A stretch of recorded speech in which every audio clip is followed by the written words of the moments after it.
Hi and welcome to Malicious Life in collaboration with Cybereason. The COVID-19 pandemic had and still has a big impact on many aspects of our daily lives. And one such major impact is that many of us, including myself, are forced to work from their homes. This naturally has a great impact on the security posture of many companies, which is why I have with me today on the line a longtime guest of Malicious Life, Sam Curry, Cybereason's SEO. Sam, great to have you back on the show again with us. Great to be here. Thanks for having me. And Cybereason recently published a guide to maintaining secure business continuity during COVID-19 for security people, with insights and advice from Sam and others in the company. In this relatively short episode, we'll discuss some of the highlights from that guide and how COVID-19 is impacting cybersecurity in general. If you're interested, by the way, you can find the guide at malicious.life/remote security. malicious.life/remote security. So, Sam, right off the bat, what problems did this radical departure from the quote-unquote normal security perimeter highlight? Well, I did an analogy almost immediately. I tried to think of something in nature that could be seen as similar. And I'm not a biologist, but I came up with crabs. It doesn't sound good when I say it like that, but effectively, crabs have an exoskeleton. And as they grow, they shed it. And then they grow a new exoskeleton.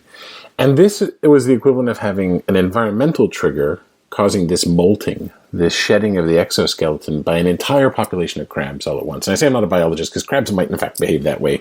I'm just using this as an analogy, so please forgive me. But essentially the predators note, and they go, aha, I can attack. And sometimes I say to CISOs, hey, you can do anything, you just can't do everything. And the same is true for the bad guys. Yes, they can do a lot, and they can target things. But in that moment, it was a feeding frenzy on the beach with all these crabs exposed. And we saw this immediately after the radical departure from the perimeter. We've said for years the perimeter is dead. It's not. It exists. But now we're going to be outside, not just part of the company, everyone. Critical functions that have never been outside will be tested. And they went after the easy pickings, mixing metaphors, the low-hanging fruit. They didn't have to do the more complex things that were being theorized or that we as security practitioners suddenly worry about. But I'm going to say that the most important thing is it's a chance for a dialogue about risk with the business. And instead of saying, hey, if you just do X, you're safe, you say, here's what we're working on and why we're prioritizing some things over others. It's how you manage it as a process, how you come back, how you talk about it. Because the biggest problem in security isn't whether you have strong authentication or not. It's alignment with the business. And how do you come back and how do you have this without frustration and to say, I'm not just asking for toys. I'm not just worried because it's my job to worry, but that this is an iterative process. Your first derivative, your rate of improvement matters more than your static stature right now. And so to answer your question, it was like 2000 all over again. VPN and password resets became the number one problem again. And then everyone was in this fight or flight. What do we do next? What do we do next? And it's the calm afterwards where you get to test that. Part of the advice that you give in the white paper is, for example, I think it was advice given by Amit Serpel, also a frequent guest on Malicious Life, is to have a good friend, a good friend, to have a day of preparation in the company, even if there's no real reason. Let everybody work one day, full day from home, just to test how the company's business behaves in such conditions. I thought it was a very good advice, something that I wouldn't have done. Yeah. The document that you referenced started with a list of things I worry about, not what we sell, because of course we're in the security space, but the security space is much bigger than what we do. Instead, it was what, as a security person, am I doing triage on? And then I said, wait a minute, turn it into blanks so that someone could read the categories quickly in a moment and say, okay, do I care? And they could put a number beside it. They could say, this is first, this is second, this is third.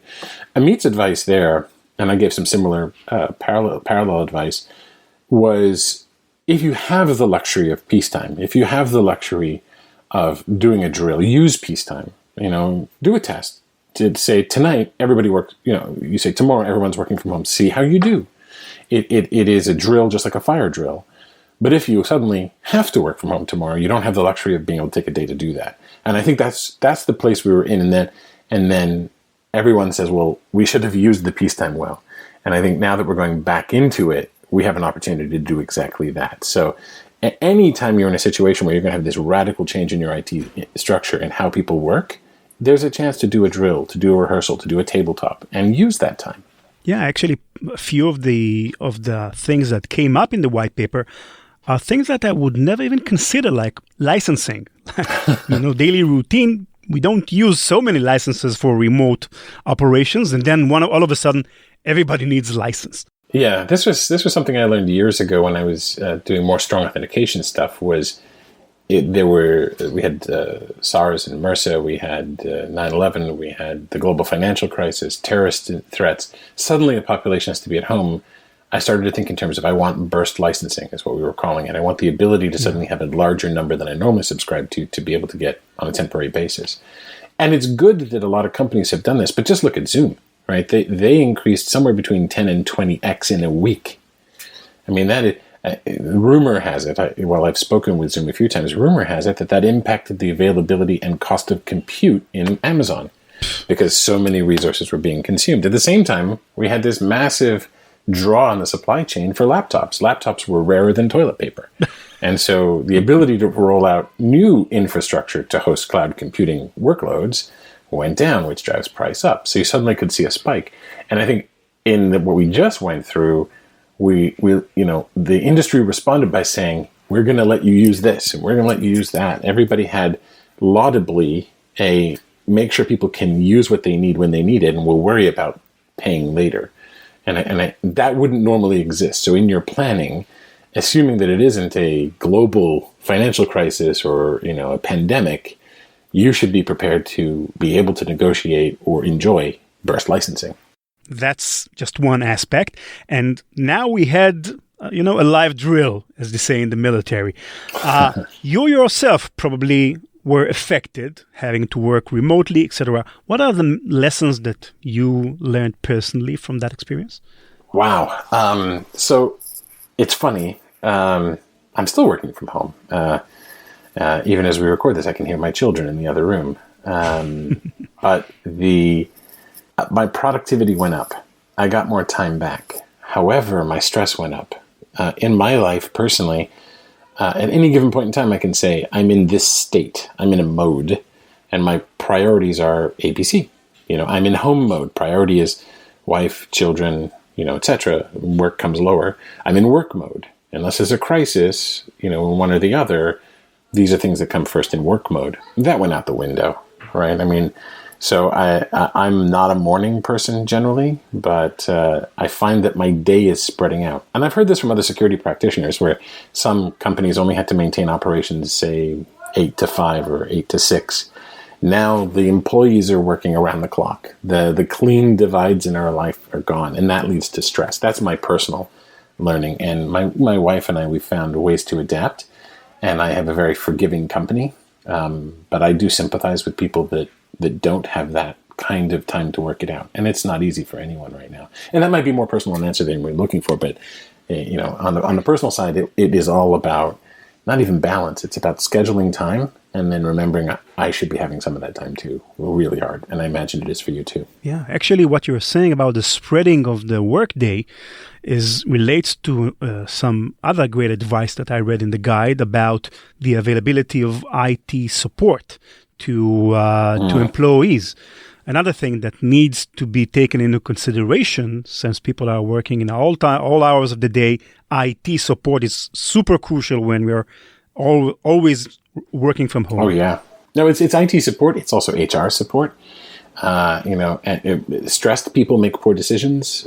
Awareness training might fall on deaf ears, and honestly, the baselines in security go out the window. So, hey, normal behavior for a user, during work hours is this. There are no more work hours. The applications they use are different. The productivity went from being they sit down for an hour and use this particular process to they've got 4 running concurrently and they're on more than one system. So productivity goes up, stress goes up, and And then that starts to pay a toll in security and in operations.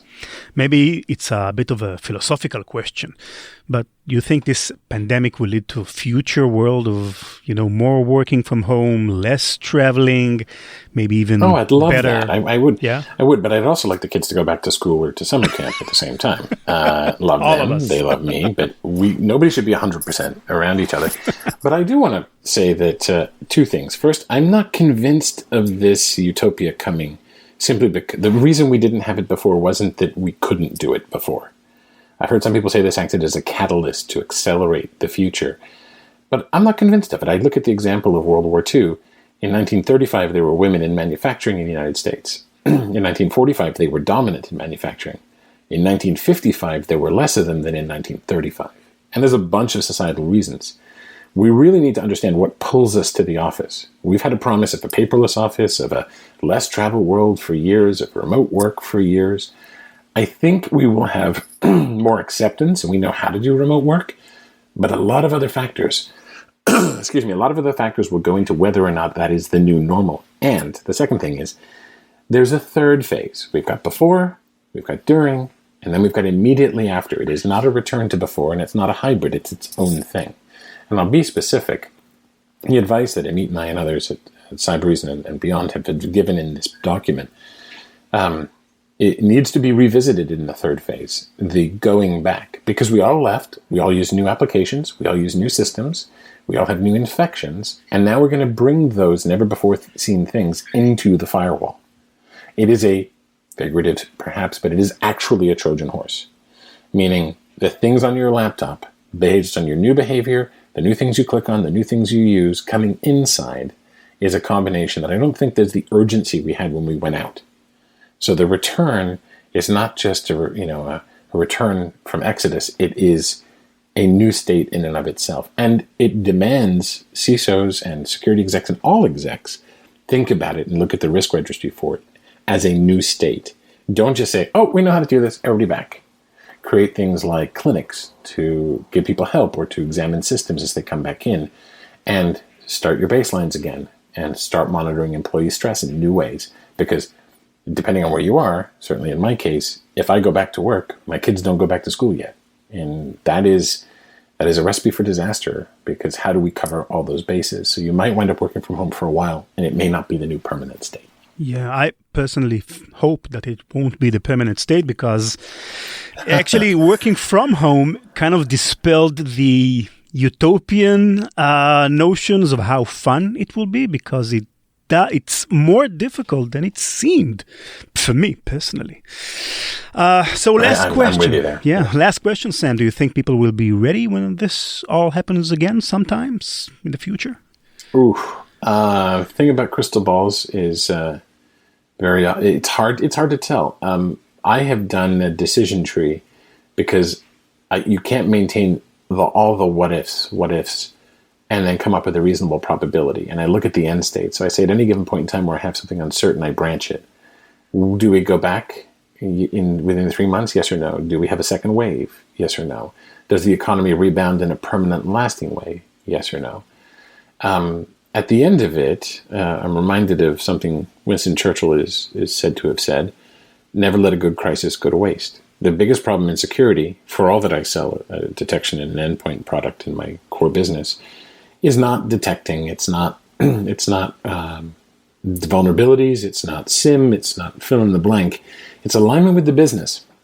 And the way that you get there is by treating security as a process and having a regular dialogue and rolling up the sleeves and getting to know one another. So we should not retreat as security people, and we should as business people, we should take a seat at the table and make sure that we get this right the next time. I don't know what the next time will be, but there will be one. And my sincere hope is that we are more flexible, more adaptive, more of a connected, and more of a safe world when that happens. I really liked that saying, don't let a good crisis go to waste. Every crisis is an opportunity. Sam, thank you very much. It's been a pleasure, as always. Again, you can find Sam's and Cybereason's full guide at malicious.life/remote security, malicious.life/remote security. And we'll be back next week with a new episode of Malicious Life. So stay safe, everybody. Bye-bye.